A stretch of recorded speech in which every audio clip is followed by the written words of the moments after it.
깊이 있는 시선으로 오늘을 바라보는 뉴스 퍼레이드 문을 엽니다. 네, 오늘의 주요 뉴스 보시겠습니다. 우리 군이 어제 오후 동해 북방 한계선 부근에서 표류하던 북한 선박을 또 포착했습니다. 열흘간 포류한 이들은 식량과 물을 요청했고 북한으로 돌아가기를 원한 것으로 확인됐습니다. 이뇨한 국민의힘 혁신위원장이 할로윈 일주기 추모식에 참석했다 봉변을 당했습니다. 일부 참석자들이 인 위원장에게 욕설과 야유하며 항의하는 소동이 벌어졌습니다. 국민의힘 혁신위원회가 오늘 첫 공식 행보로 광주 5.18 민주묘역을 참배합니다. 이뇨한 위원장은 변화와 화합 등 이 통합 메시지를 밝힐 것으로 알려졌습니다. 이스라엘과 하마스 간의 본격적인 교전이 가자지구 땅굴 앞에서 벌어져 다수가 사살된 것으로 전해졌습니다. 하마스를 지원해온 이란은 레드라인을 넘었다며 본격 대응을 재차 경고했습니다. 네, 저희는 잠시 뒤에 돌아옵니다.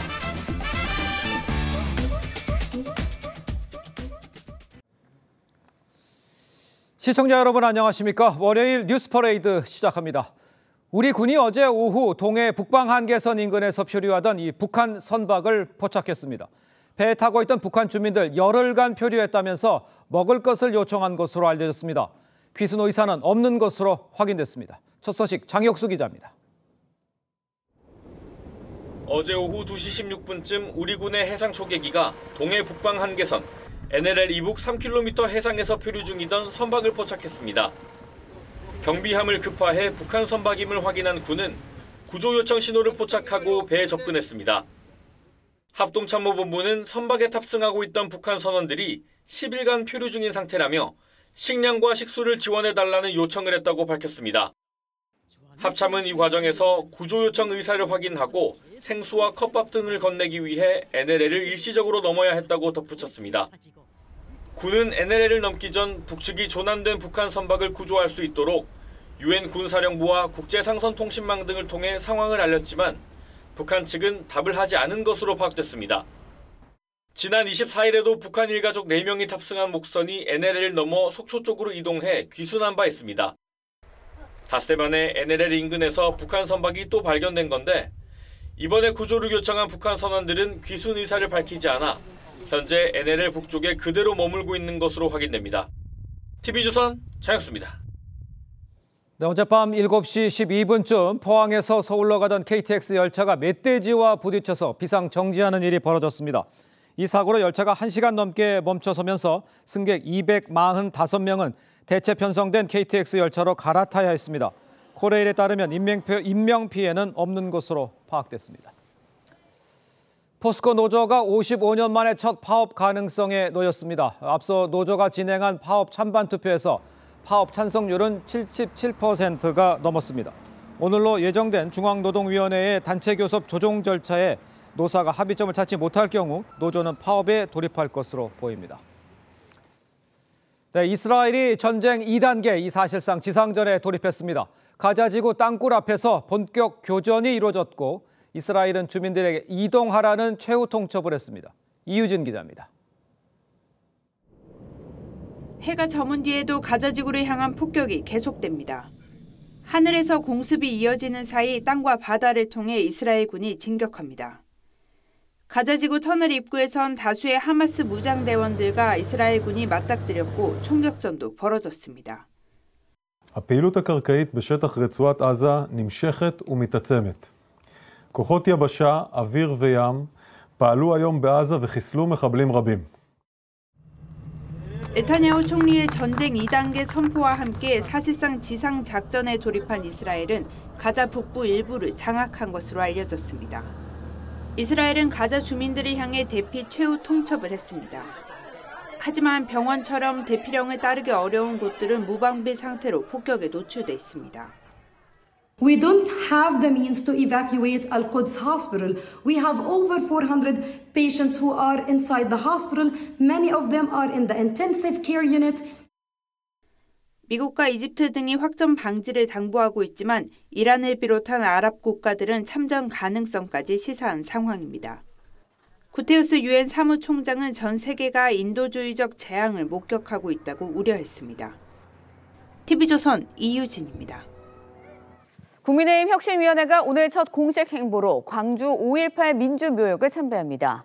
인요한 혁신위원장은 이 자리에서 변화와 화합 등 통합 메시지를 밝힐 것으로 알려집니다. 혁신위원들은 오후에 국립서울현충원으로 이동해 순국선열과 호국 영령을 기릴 예정입니다. 할로윈 참사 1주기를 맞아 윤석열 대통령은 한 교회 추도 예배에 참석했습니다. 여야 정치권도 서울광장에서 열린 추모 대회에 참석했는데 일부 참석자들이 인요한 국민의힘 혁신위원장을 향해 야유와 욕설을 쏟아내 아수라장이 펼쳐지기도 했습니다. 윤슬기 기자의 보도입니다. 검은색 넥타이를 맨 윤석열 대통령이 두 눈을 감고 헬로윈 참사 희생자를 위한 기도를 합니다. 초등학생 시절 다녔던 교회의 참사 1주기 추도 예배에 참석한 윤 대통령은 지난해 오늘은 살면서 가장 큰 슬픔을 가진 날이라며 희생자들의 명복을 빌었습니다.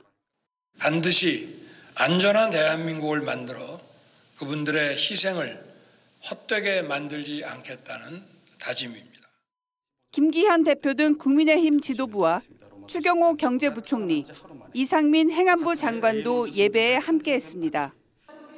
윤 대통령이 서울광장 추모제에 참석하지 않은 것과 관련해 대통령실은 전국 어디서든 희생자를 추모하는 마음은 다를 것이 없다고 설명했습니다.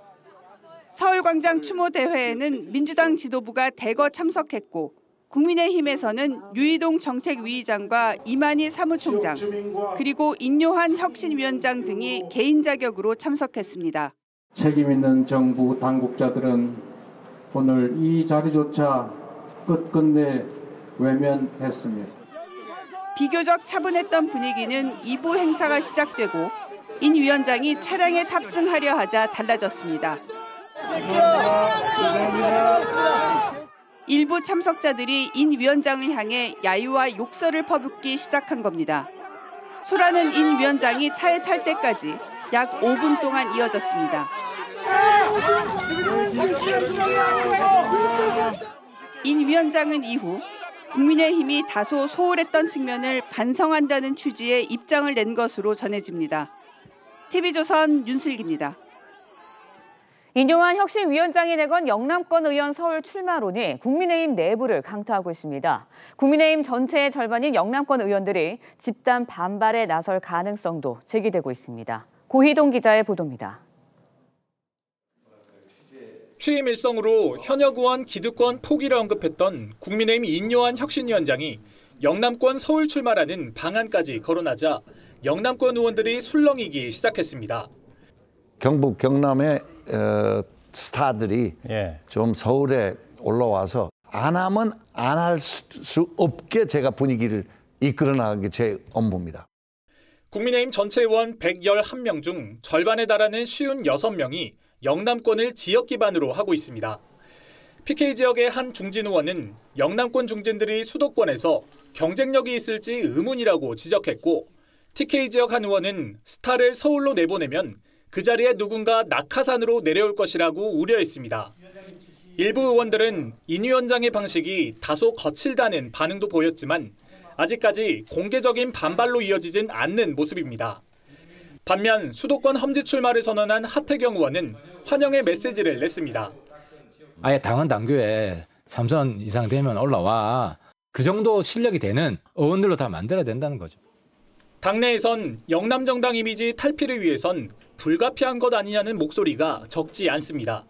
TV조선 고희동입니다. 네, 앞서 보신 것처럼 할로윈 이 참사 1주기를 맞아서 윤석열 대통령 추도 예배에 참석을 했고요. 야당 지도부를 비롯해서 여당 일부 인사들 이 개인 자격으로 서울광장 추모식에 참석을 했습니다. 자, 내년 총선을 앞둔 여야의 움직임도 지금 분주해지고 있는 상황인데 정치권 소식 두 분과 함께 자세히 짚어봅니다. 윤희석 국민의힘 대변인, 정기남 전 민주당 선대위 대변인 모셨습니다. 안녕하십니까? 네, 반갑습니다. 자, 어제 서울광장에서 열린 할로윈 참사 1주기 추모식. 일부 참석자가 인 위원장을 향해서 항의하는 소동도 벌어졌습니다. 먼저 영상으로 만나보겠습니다.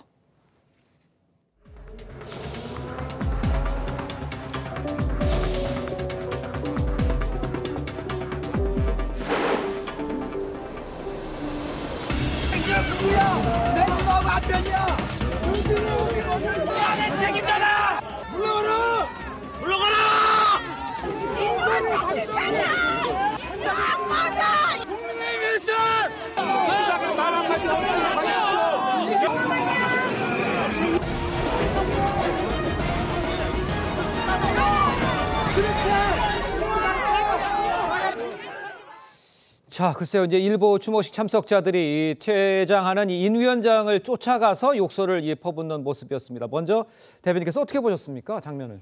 참 안타까운 일이죠. 저게 순수한 추모제였다면 저런 일이 벌어졌겠습니까? 유가족들이 이 추모라는 마음을 담아서 주최를 한 건데 저렇게 되면 유가족분들에게도 큰 누가 되는 것이죠.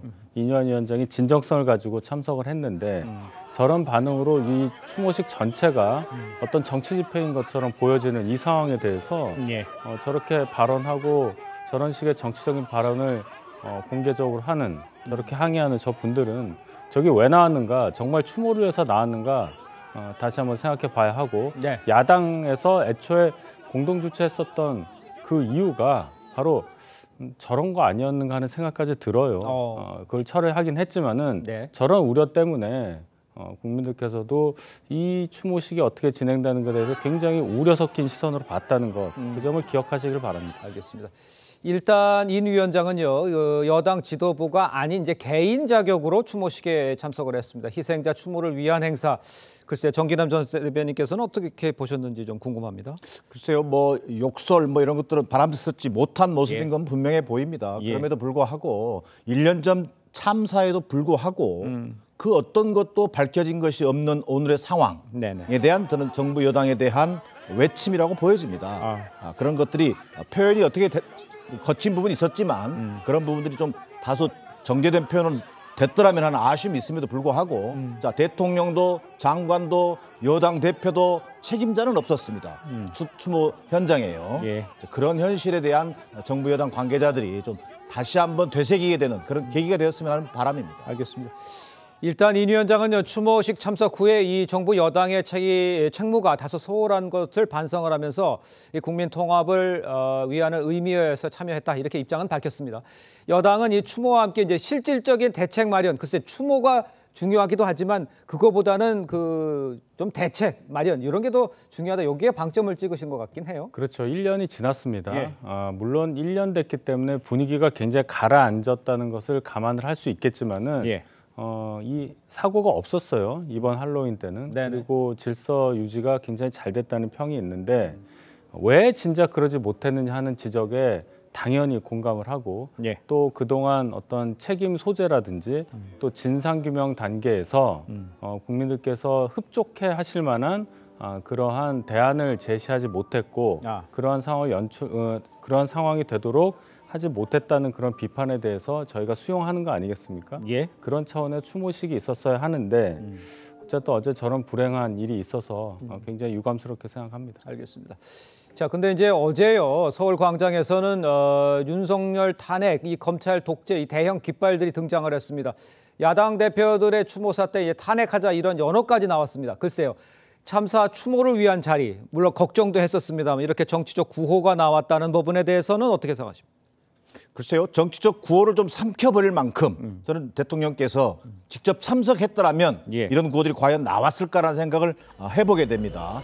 윤석열 대통령이 참석을 통해서 유가족들에 대한 위로, 정부 책임, 진상규명에 대한 좀 보다 진전된 입장을 보여줬더라면 저는 이런 구호들은 나오지 않았을 것이라고 생각합니다. 그렇게 생각하십니까? 자, 더 나아가서 자, 44년 전 독재자의 죽음에는 각별한 위로를 보내면서 지난 1년 전 이태원 참사 159명의 희생자들을 추모하는 추모대회에는 참석하지 않는 대통령의 모습을 보면서 당연히 추모 현장에 참석한 시민들의 어떤 윤석열 대통령에 대한 어떤 책임 회피 이런 부분에 대한 저는 분노의 표현이 저런 정치적 구호로 나타났다고 보여집니다. 알겠습니다.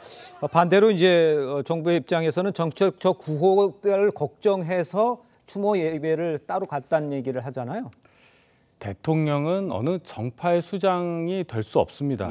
모두의 대통령이라고 봐야 하는데 방금 전에도 보셨다시피 저러한 발언들, 과격한 얘기들이 나오고 흥분한 군중이 있고 이 상황에서 대통령이 갔을 경우에 그런 일이 없을 것이다. 누가 그것을 보장할 수 있겠습니까? 결국은 추모의 마음을 전달하는 것이 중요한 것인데 저 상황이 있을 경우에 국민 통합을 더 저해할 수 있다는 우려. 그렇기 때문에 대통령이 저 집회에 갈 수가 없었다. 대신에 추모의 마음을 충분히 전달할 수 있는 예배에 참석을 했다. 저는 이렇게 해석하고 싶습니다. 알겠습니다. 윤 대변인께서 예배에 참석했다는 지적해 주셨습니다만 윤석열 대통령도 서울광장 추모 행사에는 가지 않았고 대신 한 교회에서 추도 예배에 참석을 했습니다. 그 모습 한번 보고 오도록 하겠습니다.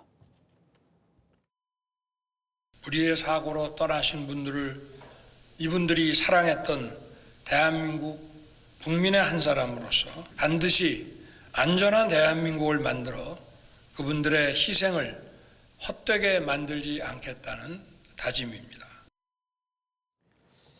자, 어제 할로윈 참사 추모식 참석한 인유한 위원장은요, 오늘 이 광주를 찾는다고 합니다. 여당 혁신위가 첫 공식 외부 일정으로 광주 5.18 민주묘역을 참배합니다. 글쎄요, 이 자리에서는 어떤 메시지가 나올까요? 인유한 위원장이 저희 당의 혁신위원장이 된 이후로 첫 일성으로 말한 것이 통합입니다. 예. 통합은 여러 가지 의미가 있을 수 있겠지만은 정치적 의미로 생각해 볼 때 저희 당이 2020년 김종인 비대위원장 시절부터 소위 말하는 서진정책이라는 기치 하에 호남, 광주, 저희 당이 굉장히 그동안 취약했었던 부분, 저희가 소홀히 했었던 부분에 대해서 집중해서 계속 행보를 하고 있습니다. 그런 차원에서 볼 때 전국 정당을 실질적으로 이루어야 한다는 저희의 목표가 인유한 위원장의 이번 광주 행보로 인해서 더 다져질 수 있다 보고요.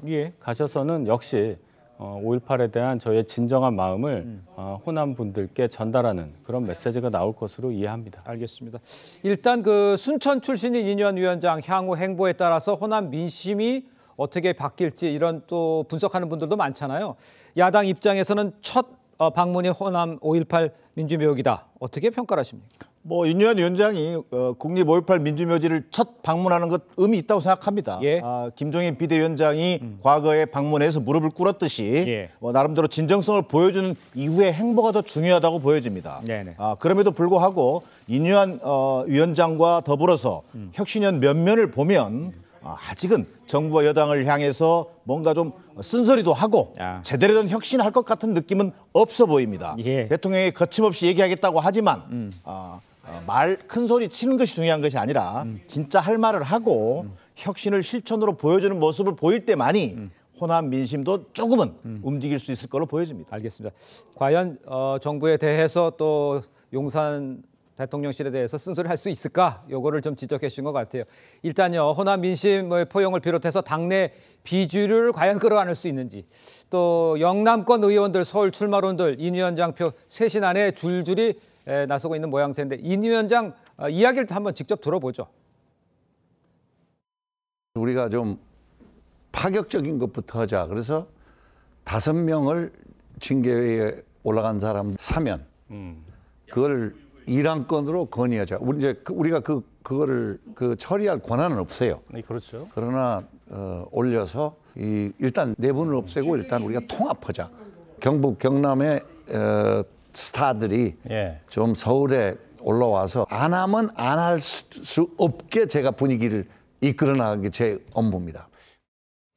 자, 저렇게 이야기를 했습니다만 인유한 혁신이 통합 대사면 1호로 안건으로 좀 정해져 있는 상황이죠. 이준석 또 홍준표 뭐 당권 뭐 정리 10개월, 1년 6개월 어떻게 국민의힘 내부에서는 어떤 반응이 나오고 있습니까 지금? 당 내부에서는 긍정적으로 생각하는 분들이 그렇습니까? 조금 더 많아요. 다만 이제 여론을 좀 보면은 너무 과한 거 아니냐. 이준석 전 대표에 대해서 또는 홍준표 시장도 변론을 하더라도 이렇게 급작스럽게 아무 과정 없이 하는 게 맞느냐. 뭐 방식이 좀 거칠다 이런 얘기가 있는데 인유한 위원장 특히 이 혁신위원회의 생각은 이런 것 같습니다. 저희 당의 당원이시잖아요. 아직은 이준석 전 대표가. 그런데 그분을 안고 가는 것이 앉지 않는 것보다 배제하고 가는 것보다는 그래도 낫다. 정치라는 것이 다 더함으로써 세력이 커지는 건데 소위 말하는 뺄셈의 정치를 하는 것이 맞느냐. 아마 이런 차원의 생각인 걸로 저는 봅니다.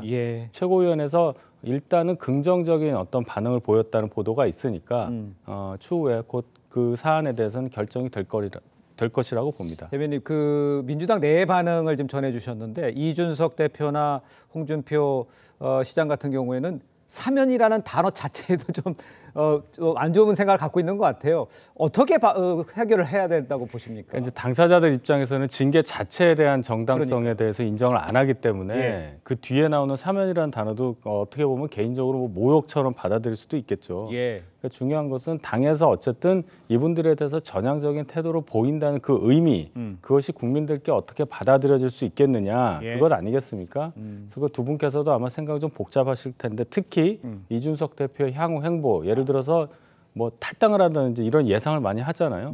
당에서 이렇게 손을 뻗었을 때도 과연 어떤 명분을 갖고 탈당을 할 수 있을 것인가 이렇게까지 생각을 해보면 이준석 대표도 앞으로는 좀 반응이 좀 많이 숙고해서 나와야 되지 않을까 하는 생각도 바뀔 듭니다. 수도 있는 가능성도 아니면 숙고를 해야 된다? 예, 숙고를 해야 한다고 봅니다. 알겠습니다.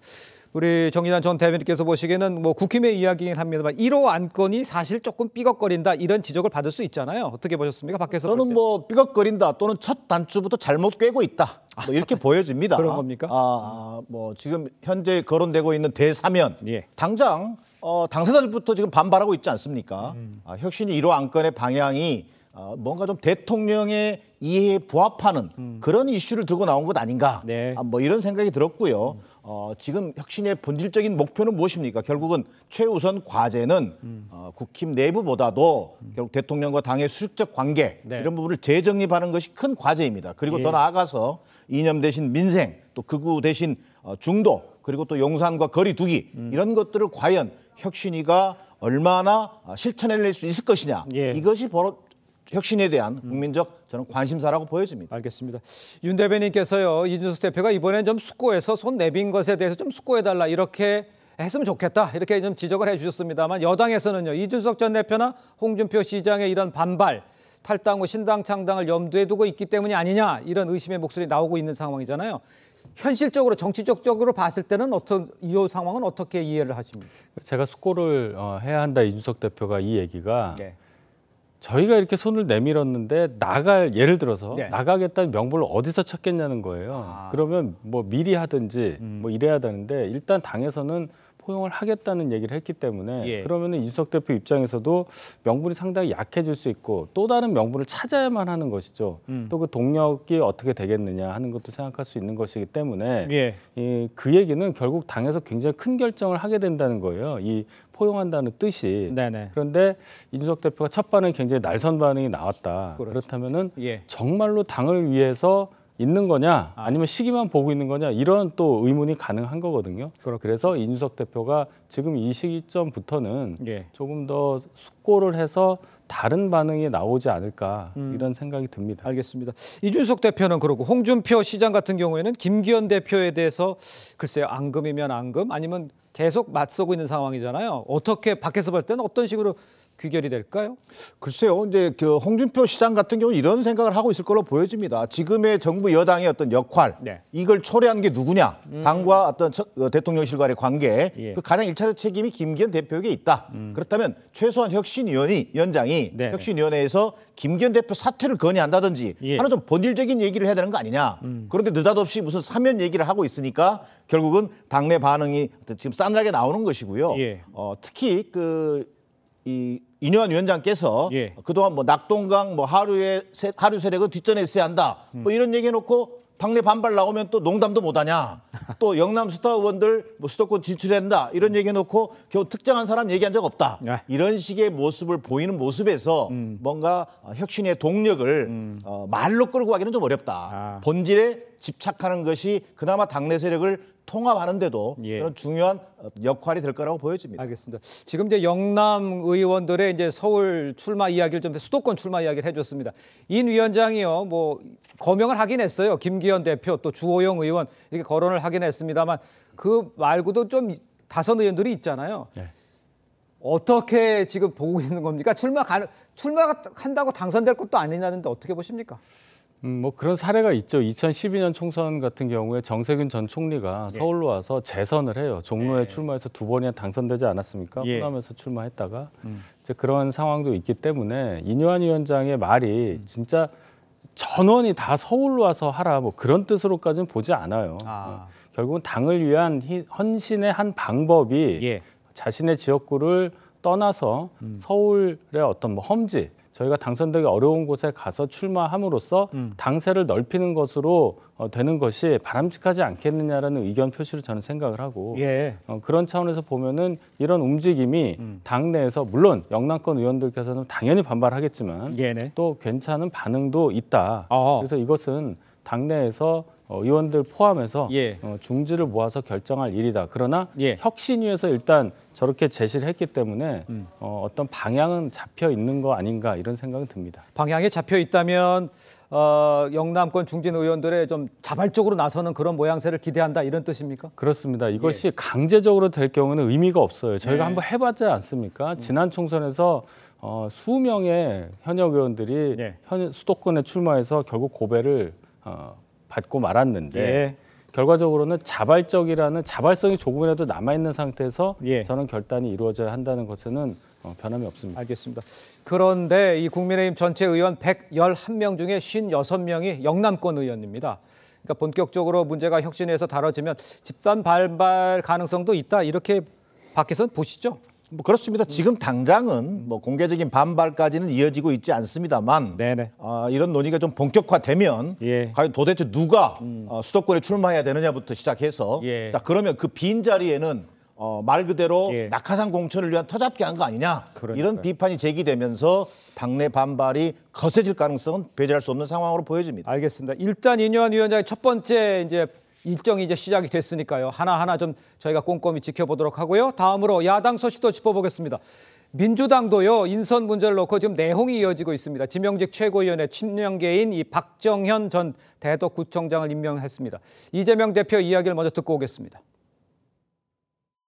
박정현 구청장 임명 관련해서 비명계에서 좀 비판의 목소리가 많았는데 글쎄 그분이 왜 비판 대상이 되는지 잘 모르겠네요. 의결권 있는 최고위원 비명계 줬어야 됐다는 지적이 있는데 어떻게 생각하세요? 그분이 친명입니까? 저도 잘 모르겠는데. 친명입니까? 반문을 했지만 비명은 아니잖아요. 그렇습니다. 송갑석 전 최고위원이 물러난 공석에 조문을 안 쳤다. 근데 일반 사람들은 비명은 아닌 것 같은데 어떻게 생각해야 됩니까?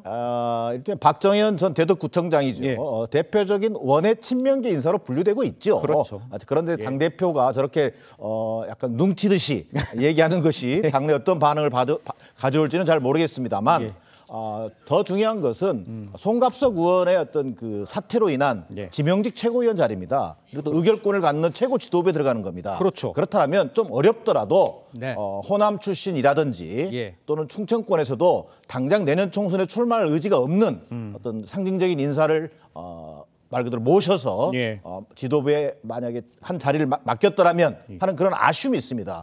그렇지 않고 박정현 최고위원 같은 경우는 사실은 그 비명계로 구분되는 당내 현역 의원 박영순 의원 지역구에 출마 의사를 지금 보이고 있거든요. 그러다 보니까 결국은 이게 자객 공천 아니냐. 그 사람의 상징성을 높이고 인지도를 높여서 결국은 비명계를 뭔가 공천에서 탈락시키려는 의도 아니냐 이런 어떤 당내 비판이 제기되는 것으로 보여집니다.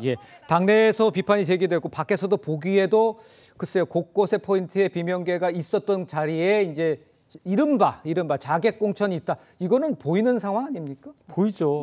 뭐 꼭 저 대전 저적만 아니더라도 뭐 성남에도 있고요. 뭐 화성에도 있고 여러 군데가 있지 않습니까? 다 그 비명계에서 그래도 중심이 될 만한 현역 의원을 상대로 한 그런 공천 밑그림이라고 저는 생각을 합니다. 특히나 이번 최고위원회 박정현 전 대덕구청장 같은 경우는 아예 그냥 현역 의원 지역구에 나오려고 하는 전직 구청장에 대해서 최고위원직을 줬단 말이에요. 그 신호가 뭐냐 이런 해석이 가능하기 때문에 민주당 내에 친명, 반명 간의 어떤 갈등은 계속 될 걸로 보입니다. 알겠습니다. 이재명 대표의 이 재판 리스크도 좀 살펴볼게요. 이재명 대표 선거법 재판 1심 3개월째 결론이 안 나고 있습니다. 이게 다른 선거법 재판과 비교하면 상당히 느린 겁니다. 이 느리다 이런 평가에 대해서는 어떻게 보십니까? 글쎄요. 공직선거법 어떤 그 사건의 그 재판 시효라는 게 6개월 내에 하도록 하는 규정을 두고 있지 않습니까? 그렇습니다. 거기에서 좀 재판이 신속하게 이루어져서 이재명 대표도 사법 리스크를 털어낼 수 있는 그런 계기가 만들어졌으면 하는 바람입니다. 그럼에도 불구하고 선거법들이 뭐 예를 들면 벌써부터 1년 지금 몇 개월이 지나도록 이게 기소만 된 채 어떤 정확한 사법적 판단이 내려지고 있지 않다 보니까 결국은 사법 리스크라고 하는 것이 계속 얘기될 수밖에 없는 그런 상황으로 악순환이 되고 있는 분위기입니다. 그러니까 그 악순환이 일반인 같은 경우에 무슨 아까 말씀하신 대로 6개월 내 판결이 나와야 되는데 지금 이재명 대표 같은 경우 기소된 지 415일이 지났는데도 아직도 1심도 안 나왔던 상황이잖아요. 그런 경우가 많죠. 울산시장 관련한 선거도 저 1심 나오는 게 3년 8개월 걸렸잖아요. 그러니까요. 왜 유독 민주당 쪽 유명한 분들에 대해서는 법원에서 저러는지 이해를 못 하겠습니다. 법원에서 법을 지켜주세요. 6개월 내 하기로 돼 있는 겁니다. 이렇게 생각합니다. 알겠습니다. 글쎄요, 제가 딱 꼭 집어 얘기를 하시니까 더 이상 질문을 뭘 해야 될지 궁금했는데 중요한 건 그 모든 사람들이 생각하는데 그게 규칙적으로 일반적으로 규정이 돼 있는 데서 왜 예외 조항을 둬야 되냐 이렇게 지적하면 뭐라고 답하시겠어요? 그러니까 예외 조항을 둬야 한다는 데 대해서 이재명 대표나 피의자 입장에서 그걸 얘기할 권한이 없죠. 결국은 사법부가 어떤 그 사법 심사라고 하는 것이 국민들이 보기에 공정하게 정치적 어떤 중립으로부터 완전히 중립성을 유지하면서 제대로 된 어떤 사법 심의가 이루어지도록 하는 것이 1차적 과제라고 보여집니다. 재판 지연으로 인해서 선거가 내년 총선 그 이후로 미루기 위한 지연 작전이다 이렇게 되면 그 지연 작전을 사법부가 할 일은 없지 않습니까? 그리고 또 이것이 계속 거론되는 것 자체가 이재명 대표에게는 상당한 부담으로 작동하고 있기 때문에 오히려 재판이 지연되는 것 자체가 이재명 대표에게 유리하다 불리하다 이렇게 아니다. 얘기할 수 있는 것은 아닌 것으로 보여집니다. 알겠습니다. 자, 두 분 말씀은 여기까지 듣겠습니다. 고맙습니다. 감사합니다. 네, 여야가 정쟁을 자제하자는 이 신사협정을 맺었지만요. 다음 주 본회의는요. 벌써부터 전운이 감돌고 있습니다. 민주당이 일명 노란봉투법의 강행 처리를 예고하고 있고 이에 대해서 여당은 이 필리버스터로 맞선다는 방침입니다. 이채림 기자입니다. 노란봉투법은 하청업체 직원도 원청업체와 단체 교섭을 할 수 있도록 하고 파업 등으로 인한 손해에 대해 책임을 면제하는 내용 등을 담고 있습니다. 여당은 반대 입장을 분명히 하고 있습니다. 노조의 불법 파업을 조장할 우려가 있는 또 산업 현장이나 노동 현장에 많은 영향을 미칠 수 있는 법이기 때문에 여당의 반대에도 상임위를 야당 단독 의결로 통과했고 여당 법사위원들은 이 과정이 위법하다며 헌법재판소에 판단을 구했지만 지난 26일 기각됐습니다. 민주당은 다음 달 9일 열리는 본회의에서 노란봉투법과 방송 3법 개정안을 통과시키겠다고 밝혔습니다. 이유 없다, 토달지 마라, 기각이다 라고 판결했으니 이제 국회 본회의장 의결만 남았습니다. 더 이상 방해, 공작하지 말고 표결 절차에 참여해야 합니다. 여당은 법안 처리를 미루고 TV토론 등 사회적 공론화를 하자고 제안했는데 야당이 처리를 강행한다면 무제한 토론, 필리버스터를 하겠다고 예고했습니다. 국회법상 필리버스터 시작 24시간 뒤 재적 의원 5분의 3 이상이 찬성하면 토론을 끝낼 수 있는데 민주당은 표결을 통해 토론을 강제 중단한 뒤 법안을 처리하겠다는 입장입니다. TV조선 이채림입니다. 네, 전해드린 대로 야당이 이 노란봉투법 강행 처리를 예고하면서 여야 대치 전국 더 심화될 것으로 예상이 됩니다. 네, 관련 내용 정혁진 변호사, 장윤미 변호사와 함께 자세히 짚어보도록 하겠습니다. 안녕하십니까? 안녕하세요. 네, 반갑습니다. 자, 노란봉투법에 대한 이 여야의 시각, 이 평행선을 달리고 있는 모양새죠. 어떤 법이기에 이렇게 입장차가 극명한지 좀 설명을 좀 해주셔야 될 것 같아요. 이 노란봉투법이요, 뭐 특별법을 제정하자 이게 아니고요. 노동조합법을 개정하자는 거예요. 노동조합법 2조의 정의 규정이 있고 3조의 손해배상 청구와 관련된 규정이 있는데 이 정의 규정에서는 사용자하고 노동쟁의의 개념을 확대하자. 예컨대 사용자 같은 경우에는 원래는 그 계약의 당사자가 사용자가 되는 것이 아니겠습니까? 그런데 개정안을 보면은 근로 조건을 실질적이고 구체적으로 지배 결정하면 계약 당사자가 아니더라도 사용자로 보자 이런 개념이고요.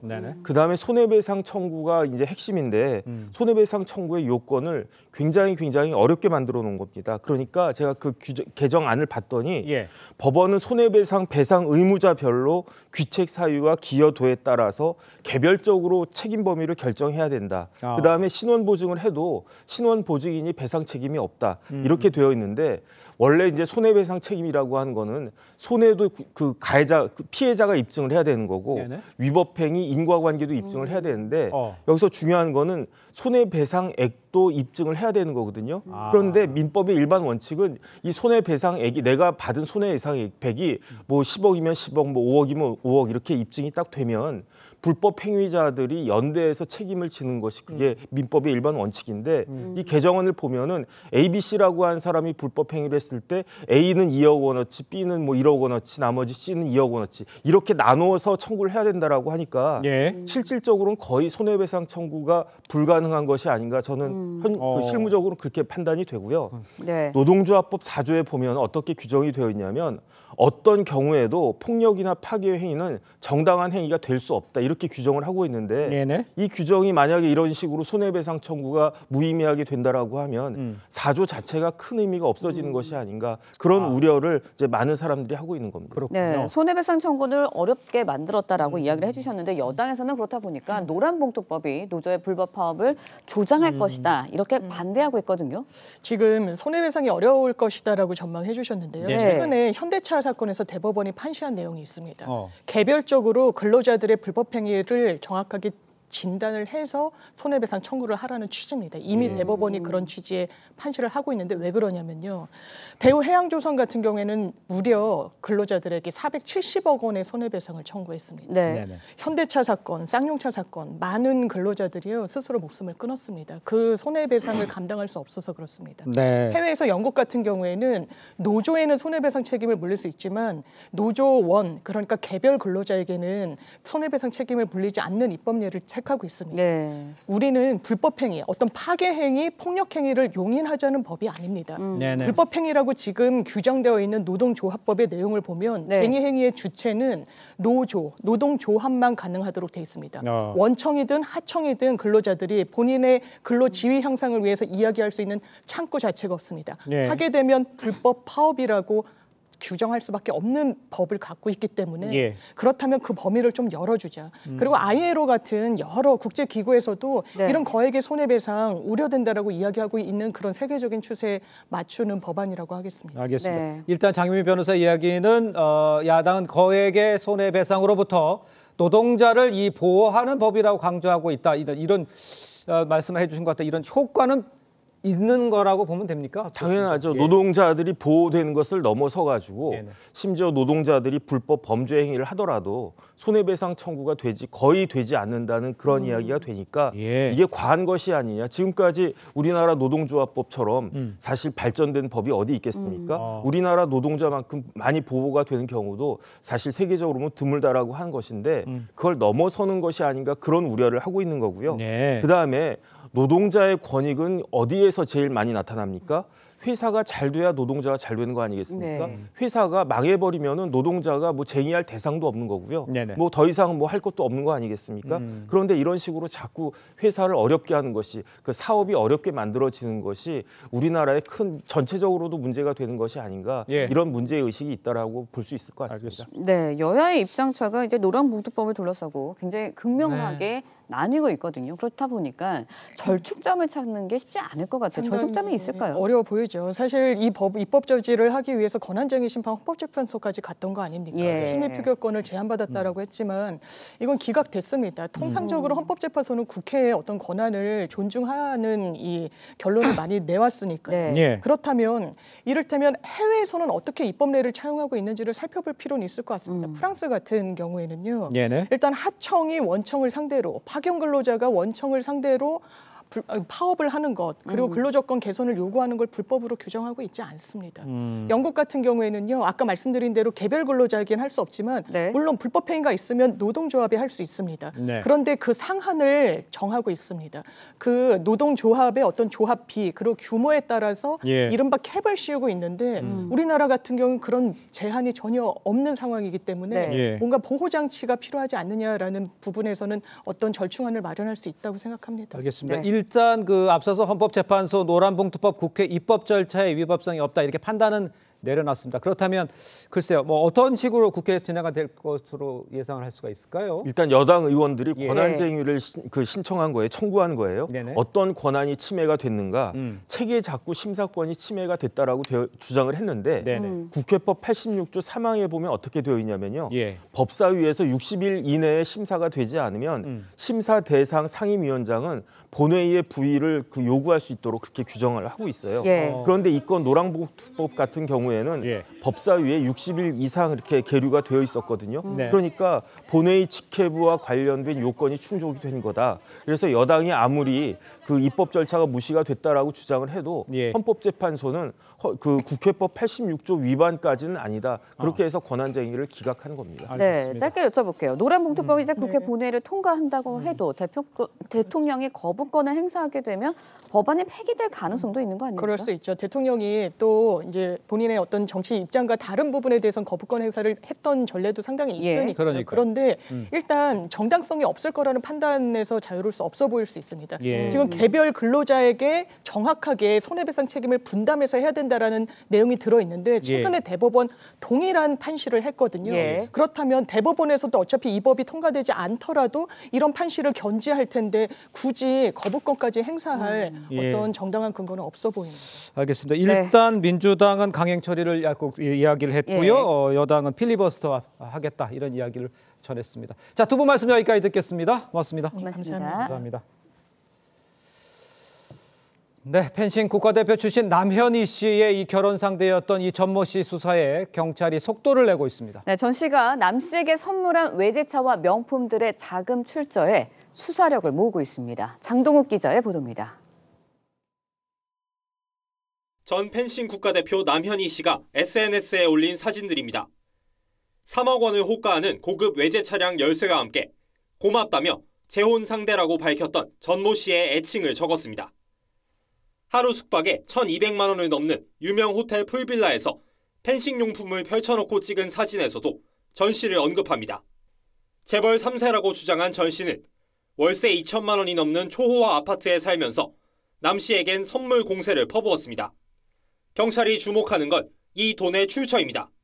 최근 애플리케이션 개발 투자 명목 등으로 전 씨에게 2천만 원을 사기당했다는 고소장이 접수되긴 했지만 경찰은 전 씨가 호화 생활을 하며 남 씨에게 고가의 물건을 선물하는 과정에서 알려지지 않은 추가 범죄가 있었을 가능성에 주목합니다.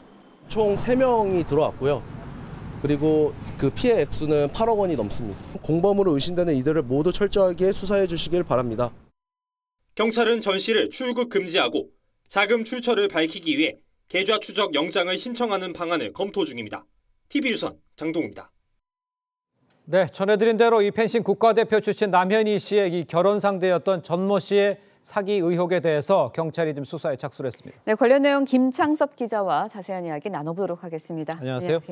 자, 김 기자, 근데 이게 이해도 안 되고 정말 복잡합니다. 먼저 전 씨에 대한 이 경찰의 수사 상황을 먼저 좀 전해주세요. 네, 현재 전 씨에 대해 경찰에 접수된 사건 중 알려진 것만 총 4개입니다. 네. 사기와 사기 미수 등 3건, 남 씨에 대한 스토킹 혐의 1건인데요. 네. 경찰은 우선 서울 강서경찰서에 접수된 전 씨의 사기 미수 사건은 전 씨의 다른 사기 사건을 수사 중이던 서울 송파경찰서로 이관해 병합 수사하기로 했습니다. 지난 28일에는 김민석 서울 강서구의 의원이 서울경찰청에 전 씨가 투자 명목으로 1억 1,000만 원을 가로챘다는 내용의 진정서를 제출했는데요. 네. 김 의원은 전 씨뿐만 아니라 남현희 씨와 전 씨의 경호원 등도 함께 고발했습니다. 이 사건도 앞선 사건과 병합돼 수사가 진행될 가능성이 있습니다. 네. 그런데 이제 처음에는 남현희 씨가 피해자인 것처럼 보였는데 함께 고발이 됐거든요. 그렇다면 남 씨도 공범이라는 시각이 있는데 왜 이렇게 된 건가요? 네, 일단 김민석 의원은 전 씨가 사기 행각을 하기 위해 한 일들은 혼자서는 불가능에 가까운 일들이라고 설명했습니다. 남 씨가 전 씨에게 받은 외제차와 명품 가방이 범죄 수익으로부터 나온 건지 확인해야 한다는 건데요. 김 의원은 전 씨가 피해자들에게 남 씨에게 투자금을 달라고 하면 된다는 취지의 말도 했다고 밝혔습니다. 네. 자, 일단 그 사안이 계속 커지고 있는 상황인데 그렇다면 남현희 씨의 현재 입장은 어떤 건지 좀 전해주세요. 네, 남 씨는 채널A와의 인터뷰를 통해 혼란스럽고 억울하다는 입장을 밝혔습니다. 모두 전 씨가 주도해서 움직인 것들이라며 전 씨가 벌을 받았으면 좋겠다고도 말했는데요. 남 씨는 최근 전 씨와 헤어지는 과정에서 더는 연락하지 않았으면 한다고 말한 것으로 전해졌습니다. 경찰이 남 씨에 대한 전 씨의 스토킹 혐의를 수사하는 과정에서 나온 진술인데요. 다만 남 씨는 최근 잇따르는 여러 의혹 제기에 허위 사실이 유포될 경우 강력히 대응하겠다고도 경고했습니다. 네, 그동안 이제 전 씨는 피해자들에게 자신을 재벌 3세라고 속여왔다고 전해지고 있는데 어떤 수법으로 또 재력을 과시했나요? 네, 전 씨는 최고급 아파트에 살고 또 수많은 경호원을 대동하면서 재력을 과시했습니다. 전 씨는 월세만 2천만 원이 넘는 송파구 시그니엘에 월세로 살았습니다. 또 경호원 10명을 동반해 이동하기도 했는데요. 경호원 한 명당 1,500만 원의 월급을 준 것으로 알려졌습니다. 지난 2월에는 남 씨와 함께 하루 숙박 가격이 1,200만 원에 달하는 인천 파라다이스 호텔에 묵기도 했습니다. 그러니까요.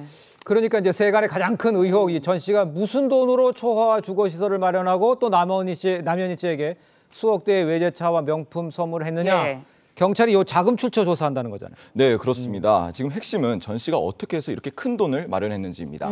피해자들은 전 씨의 자금 원천이 사기 피해금으로 일 것으로 보고 있습니다.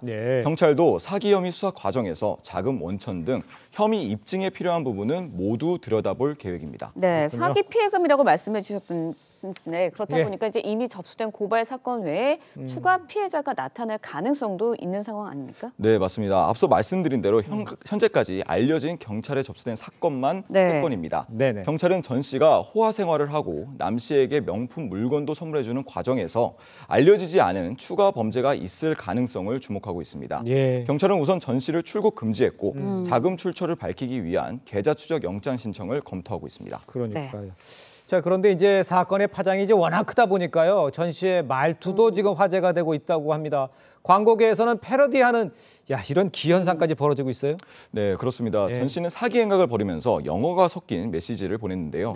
이때 사용한 문구가 온라인상에서 유행어로 번지고 있고 일부 기업이 이를 사용하고 있는 겁니다. 대표적인 게 I am 실례예요라는 말인데요. 한국투자증권의 한 애널리스트는 이 문구를 제목으로 넣은 리포트를 냈고요. 전자상거래업체 위메프는 특가 상품을 판매하며 I am 특가예요, 넥스트 타임은 없어요라는 문구를 사용했습니다. 네, 그런가 하면 이제 과거 전 씨의 단골집으로 알려진 강화도의 한 음식점도 인기 특수를 누리고 있다고요. 네, 전 씨의 고향으로 알려진 강화도의 한 돈가스집이 전 씨의 단골집으로 알려서 화제인데요. 돈가스집 전주는 주변에서 전화 오고 난리라며 전 씨가 어린 시절부터 자주 왔고 누군지 다 알고 있다고 말했습니다. 당초 이 돈가스집은 내년까지만 영업하기로 했는데 전 씨 논란으로 화제가 되면서 폐업을 철회하기로 했습니다. 별 기현상이 좀 다 벌어지고 있는 상황인데 전 씨에 대한 수사 제대로 이루어지길 바랍니다. 자, 오늘 말씀 여기까지 듣겠습니다. 고맙습니다. 고맙습니다.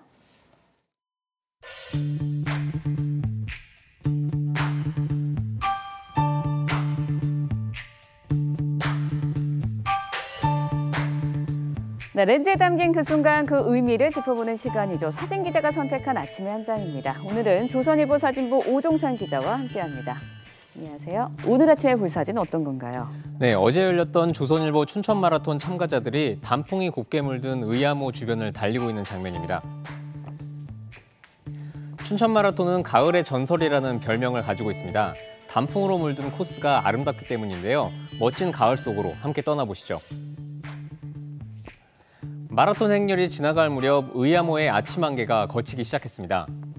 화창한 날씨 속에 18,000여 명이 춘천의 가을 풍경 속을 달렸는데요.